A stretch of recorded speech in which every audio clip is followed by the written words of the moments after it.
Some people see the world in straight, clear lines, but I've always seen something different, hidden patterns, nuances that others overlook, connections that turn what seems mundane into something extraordinary. Being autistic isn't just a label for me, it's a unique lens through which I unravel the secrets of the universe.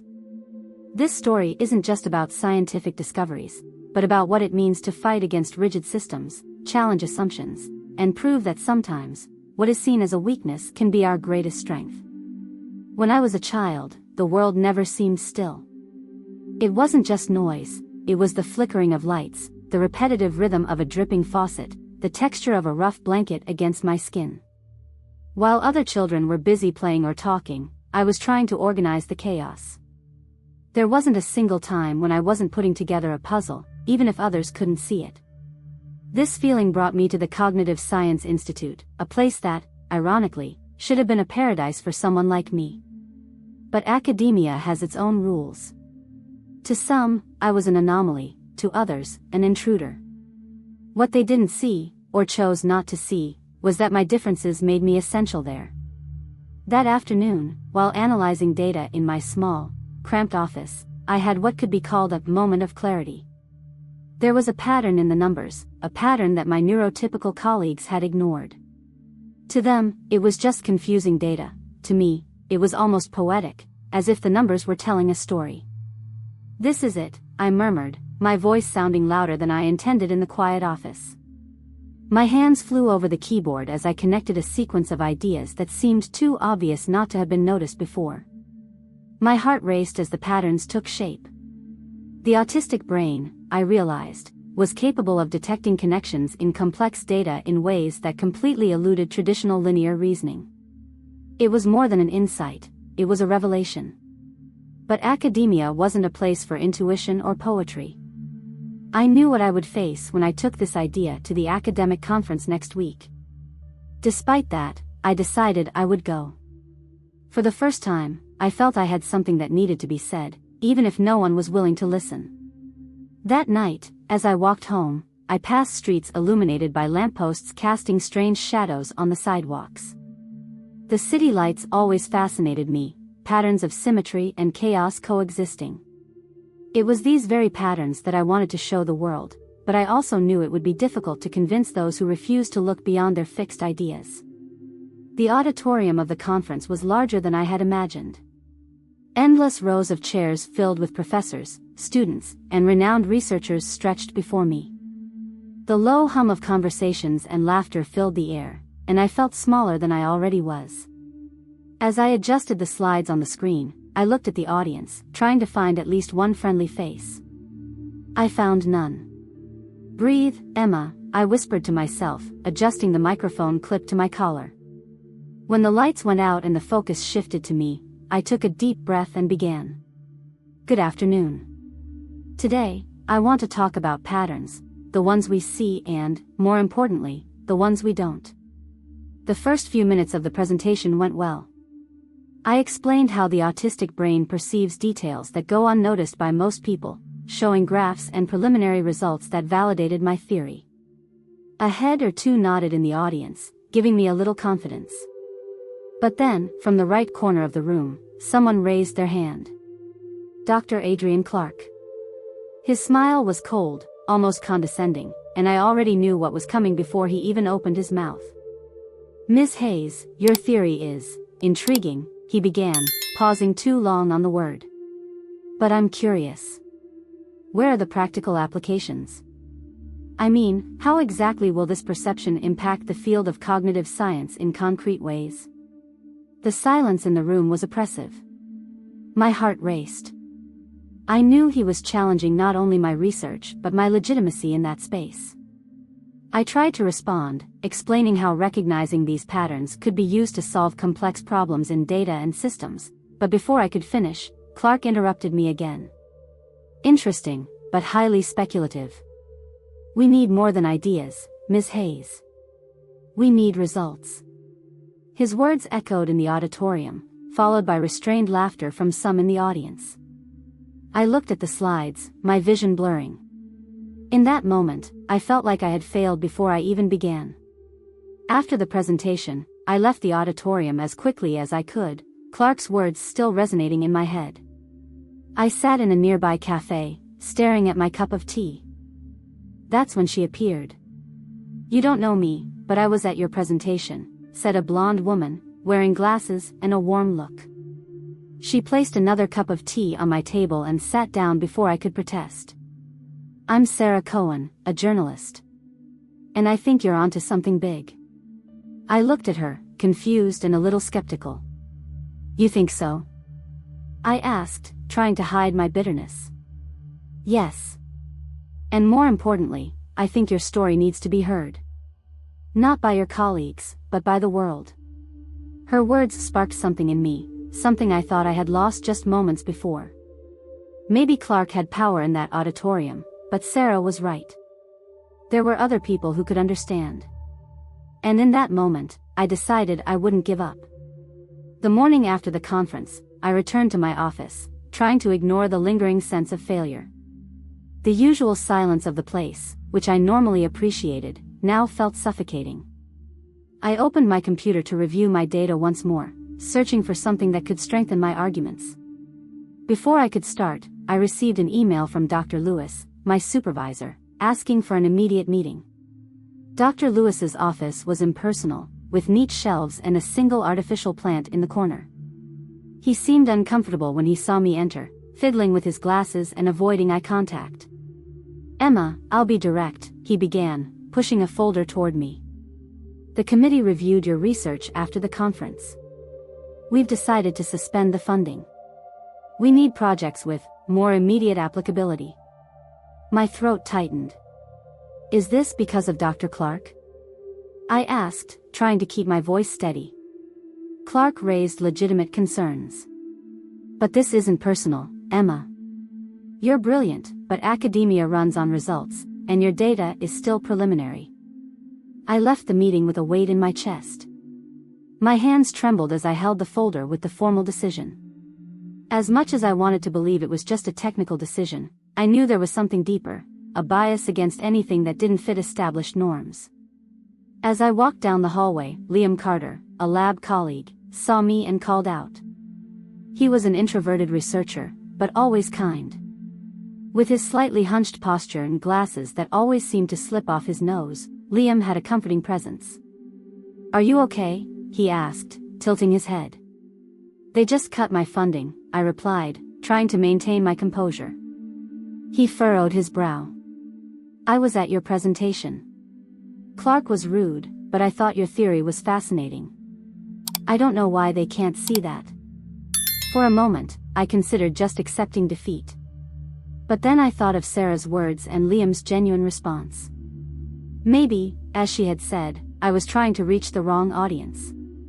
"I know it feels like a dead end," Liam continued, hesitantly. "But, maybe you need a different approach. If you need help, I'm here." His words reignited a spark in me. At that point, I didn't have many options, but I knew I wasn't alone. I picked up my phone and sent a message to Sarah. "I'm ready to try." In the following days, Sarah and I worked tirelessly to launch a public campaign. "Your research needs to get out of the academic shadows," she said, typing quickly on her laptop. "Regular people will care more than these elitist scientists."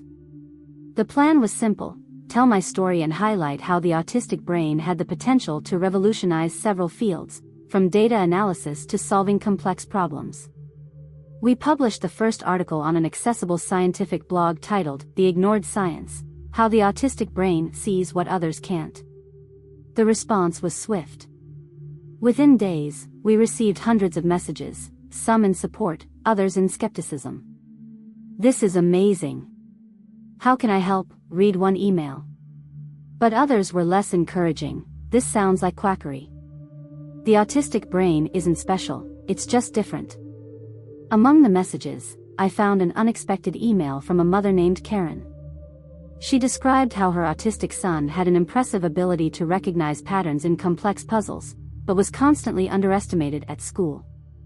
"Your research gives me hope that he can find a place where he is valued," she wrote. That email moved me deeply. My research wasn't just about data or charts, it was about giving a voice to people like Karen's son, and like me. Meanwhile, Liam began working with me on experiments that could practically validate my theory. We designed tests to measure pattern perception in autistic and neurotypical volunteers. The first results were promising. Autistic participants consistently outperformed neurotypical participants in tasks requiring identification of complex connections. Sarah helped organize an event to present these preliminary results to the public. It was a small gathering at a local library, but it attracted enough attention to give us some credibility. Liam was visibly nervous, but did an excellent job explaining the experiments to those present. "I'm autistic myself," he said during his presentation. "And I spent years being underestimated because of it. What Emma is doing isn't just science, it's a step toward changing how we see ourselves." His words were met with warm applause. For the first time, I felt we were heading in the right direction. But the joy was short-lived. That night, while reviewing the experiment data, I noticed that some files had mysteriously disappeared. Liam, with his expertise in systems, managed to trace the remote access. The origin? A computer registered in Clark's lab. My anger bubbled up, but there was also a growing sense of determination. This wasn't just an academic dispute, it was a fight for something bigger. Clark might try to stop me, but he didn't know who he was dealing with. "This doesn't end here," I whispered to myself, while Liam looked at me with a faint smile of encouragement. The next morning, still reflecting on the sabotage, I decided that confronting Clark wouldn't be the first step. My priority was to protect the integrity of the research and ensure our results were indisputable. Liam, always meticulous, spent hours recovering the lost data and strengthening our systems to prevent further intrusions. As we worked, Sarah appeared in my office with a look of concern. "Clark won't stop, Emma. He has power and influence, but you have something more valuable, the people. Let's double down on the campaign. If we get enough support, he won't be able to tear it down without looking vengeful." I agreed, though my anxiety was growing. I knew that the more visibility the research gained, the more attacks would come. But fear couldn't be greater than purpose. We decided to publish a detailed article about the experiments, explaining how autistic brains uniquely identified complex patterns. We added personal accounts from volunteers, like a teenager who, after years of being underestimated at school, found validation of his ability in the experiment. The article went viral quickly. Within days, we received invitations from small newspapers, scientific blogs, and even a local radio program. Public support began to grow, bringing with it a wave of encouraging emails. But the attention also brought fiercer criticism. One afternoon, while responding to some messages, I received an anonymous email that said, "Stop this now. You're playing with things you don't understand." The words were cold, and although I tried to dismiss them, something inside me knew that Clark or someone connected to him was involved. Tension escalated when Clark published an article in a prominent academic journal titled, "The Danger of Speculation in Neuroscience." Without directly mentioning me, he attacked key points of my research, labeling them as unreliable and emotionally driven. The impact was immediate. I saw colleagues who had previously been neutral start avoiding me in the hallways. "You need to confront him directly," suggested Sarah during a meeting in her office. "Expose what he's doing." "If I do that without concrete proof, he'll use it against me," I replied. Liam nodded in agreement. "But we have something he doesn't have, our results and the stories of the people this is impacting. Let's organize a public demonstration." With Sarah's help, we began planning the event. We wanted to show the world that this research wasn't speculative, but a living proof of the untapped potential of the autistic brain. We knew Clark would likely be there, but this time, we'd be ready. The city library, where we organized the demonstration, seemed small compared to the crowd that showed up. There were journalists, local scientists, students, and even families of the volunteers who had participated in the experiments. Clark was there too, sitting in the back rows with an expression of cold skepticism. As I adjusted the microphone, my mind was racing. I tried to remember Sarah's words, "Be authentic. You have the truth on your side." Liam gave me an encouraging look, but I knew he was nervous too. Thank you all for being here today, I began, trying to keep my voice steady. My research is not just about science.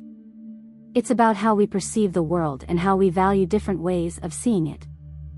I briefly explained the fundamentals of the experiments, then introduced the volunteers. They were the heart of the event. Each one had a unique story that embodied the impact of what we were exploring. Karen, the mother who had written to me weeks earlier, brought her 12-year-old son, Ethan, to participate. He was shy, but when he began solving a visual puzzle displayed on the screen, his confidence blossomed. In minutes, Ethan completed a task that many neurotypical individuals took hours to solve. The applause was enthusiastic, but the real test came with the final demonstration, the pattern analysis in a set of scientific data. Liam led this part, showing how the autistic volunteers found connections that had been overlooked by experts. But in the middle of the presentation, something went wrong. The projection froze, leaving the screen blank. I felt my heart sink as Clark crossed his arms, visibly satisfied. Looks like not everything is as reliable as imagined, he commented, loud enough for the audience to hear. Liam, however, didn't waste any time. While I tried to contain my panic, he quickly adjusted the system and decided to improvise. Let's do this manually, he announced, handing out printed data to the volunteers. They worked with impressive focus, and within minutes, they presented the same results the projection would have shown. The silence in the room was broken by even louder applause. Clark said nothing, but his expression hardened as he stood up and left the library. I knew he had lost, even if he would never admit it. After the event, I was surrounded by journalists and researchers. But the most memorable moment came when Karen approached with Ethan. "Thank you," she said, tears in her eyes. "You can't imagine what this means to us." As I walked home that night, I felt a mix of relief and accomplishment. We had faced immense obstacles, but the demonstration had been a success. Clark had lost some of his influence, and my research finally had a future. Still, I knew that this victory was just the beginning. The world was starting to see the value of neurodiversity, but there was much more to be done. The morning after the demonstration, I woke up to my phone vibrating continuously. The notifications seemed endless: emails, text messages, missed calls. I picked up the device with still trembling hands and saw a flood of responses: journalists requesting interviews, parents sharing emotional stories, scientists eager to learn more. For a moment, I allowed myself to smile. We had done it. While I was having my coffee, Liam showed up with a folded newspaper under his arm. "Have you seen this?" he asked, placing it on the table. The headline read, "Autistic Brain, the New Frontier in Cognitive Science." It was an article written by a journalist who had attended the demonstration. The piece not only praised the experiment but also highlighted the social impact of the research. "What do we do now?" I asked Liam, though I already knew the answer. "We continue," he said with a shy smile. "Now that people are paying attention, we need to expand this." We decided to organize a meeting to discuss the next steps. Sarah, as always, was direct. "You've got credibility now, but it's still fragile. You need to solidify it before someone like Clark tries to sabotage you again." She was right. Although Clark had left the demonstration defeated, I knew he wouldn't give up so easily. However, at that moment, something shifted inside me. Before, I saw Clark as the enemy, an unyielding force that represented everything wrong with the academic system. Now, I realized he was just a symptom. The real obstacle was a system that valued conformity over innovation, that dismissed different voices. In the weeks that followed, we used the newfound public interest to expand the research. Technology companies reached out, eager to apply our findings to artificial intelligence. Schools and special education organizations requested guidance to create programs that would value the unique abilities of autistic students. It was as if the world was finally beginning to open its eyes to something that had always been there. Karen and Ethan remained involved in the research, becoming unofficial ambassadors for the project. Ethan, who had once barely spoken in public, now proudly shared his achievements in the experiments. "You changed his life," Karen told me at an event. And not just his. You're changing the way everyone sees us. It was during this period of growth that I received an unexpected message from Dr. Lewis. He wanted to schedule a meeting to discuss a new project. When I arrived at his office, he seemed more relaxed than ever. "Emma, I need to admit something," he began, folding his hands on the table. "I should have supported you from the start.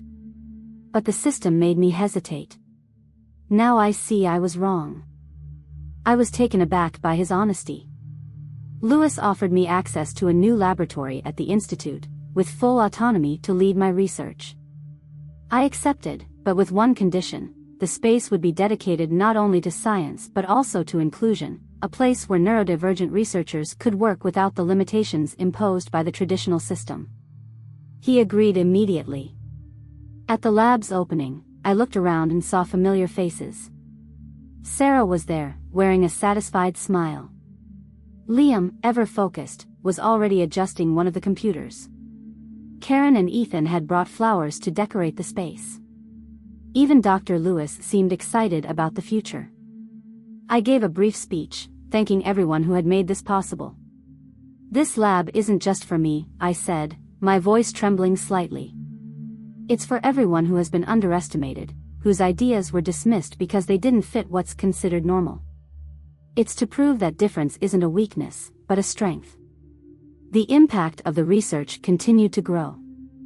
A group of artificial intelligence scientists proposed a collaboration to create algorithms based on the unique pattern recognition abilities of autistic perception. The idea was to develop more intuitive and efficient systems, inspired by the way neurodivergent brains process information. Most importantly, we received messages from parents, teachers, and young autistic individuals from around the world. They shared stories of hope and transformation, and each one reinforced the reason I had started this journey. A few months later, I was invited to participate in an international neuroscience conference. It was the same type of event that used to make me anxious, but this time, I felt something different: confidence. During my presentation, I looked out at the audience and saw Clark sitting at the back of the room. He didn't ask any questions or try to challenge me. He simply watched in silence. When I finished, I saw something that almost looked like a smile, but I chose not to interpret it. That day, I realized I didn't need validation from people like him. My fight wasn't to be accepted by academia, but to make room for others like me to be seen and heard. As I walked home, I received a message from Sarah. "It's incredible how much has changed, isn't it? And to think this all started with you in a small office." I smiled at the phone screen. Yes, everything had changed, but the purpose remained the same. The work was just beginning, and I knew the road ahead would be long. But for the first time, I felt that I was exactly where I was meant to be.